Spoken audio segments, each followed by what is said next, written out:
Riz, you play Shah.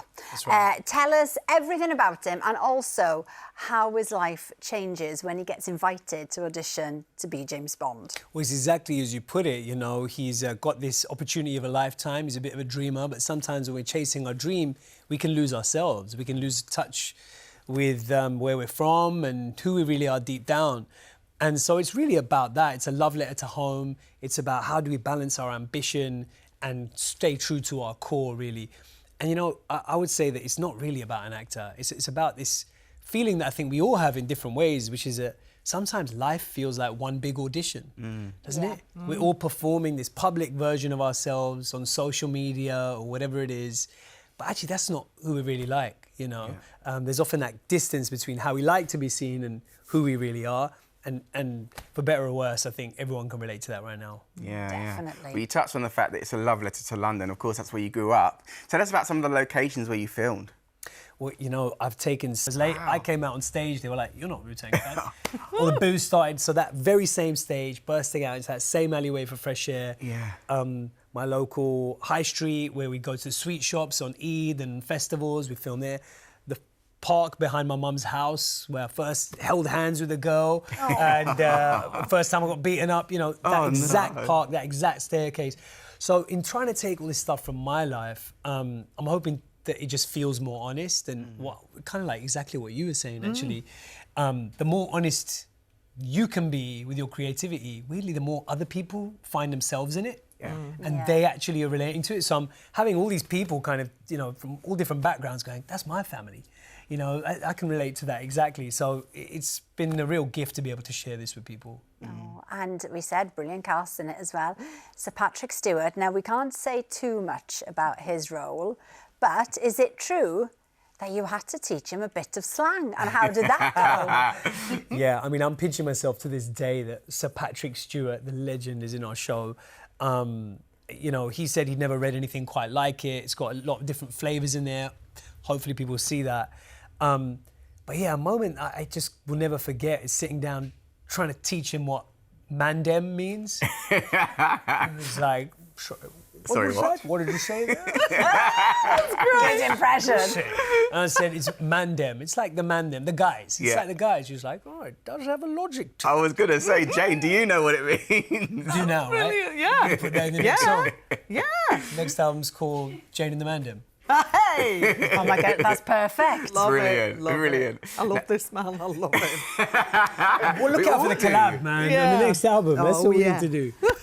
Brilliant, brilliant. Now, of course, Shah's cousin is played by a man like Moat Bean's Guz Khan, and you wrote this role specifically for him, didn't you? Guz Khan is the most gifted comedic performer I've ever seen in my life. He is so hilarious. Do you know Guz from Man Like Mo Bean? Yeah. He's so funny. So I wrote it for him. There was no one else I had in mind for it. And interestingly, when we were on set filming together, he told me, Riz, you don't remember the first time we met, do you? And I was like, yeah, we did. I think, you know, it was a couple of years ago. He said, no, we met 20 years ago. I was like, what are you talking about? Well, apparently, I got booked to do a music performance at Coventry Student Union. There was no one in there, hadn't been promoted. I went out in the street, started flyering. And I saw him with a group of friends just down a side street. And I just went down this side street, went, hi guys, you want to come and see me do some poetry and rapping? And they all kind of looked at me like I was this alien. And they went, oh, you know, why not? Why don't we go and check it out? And he came and saw that performance, and he said that actually that changed things for him a little bit. And he thought, well, if this idiot can do it, I can get up and perform as well. So he started doing more stand-up comedy after that. And, you know, 20-something years later, we're on set filming together, and it's crazy the way, you know, our paths just, Yeah. We've got you to thank for Guz Khan. That's good. I'd like to take 10%, guys. Yeah. Everything Guz makes. Waiting for my check, mate. And he was talking about family life and family values, and that's kind of at the heart of your new project, Hamlet, as well. How have you put a modern twist on your version, then? Well, you know, I always felt like Shakespeare can feel a bit like homework, right? Yeah. We're all given it in English, and you sat there and you're made to read it. But actually, if you read out your favourite song lyrics, they wouldn't quite make sense either. It'd be like, why do you keep saying umbrella? You know, what's going on here? Shakespeare is... Ella. Who's Ella? Let's analyse this. You know, write English essays, but actually, it's supposed to be performed. And like music, when you see it in performance, you feel it. It's energy, it's drama. It's exactly what you were talking about, you know, the way it can take over your brain. Live performance can do that. And so we wanted to create a version of Hamlet that felt modern, that had the kind of rhythm and movement almost of rap music. And so we've set it in a contemporary South Asian family. And, you know, our amazing director, Anil Karia, has kind of turned it into an action thriller. Yeah. So we use the original language, but I have not had anyone say to me, you know what, I didn't understand it. On the contrary, they're saying the opposite, going, for great. first, okay, I get what it's about now. That's brilliant, though, isn't it? Jane, you're feels no great. stranger to Shakespeare, are you? You made your West End debut in...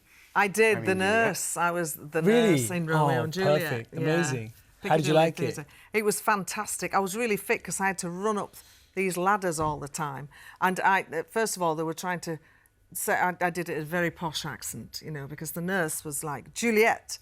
And then one day I went, Joliet! Like that. And they all went, oh, no, just put it back into Yorkshire. Just do it all in Yorkshire.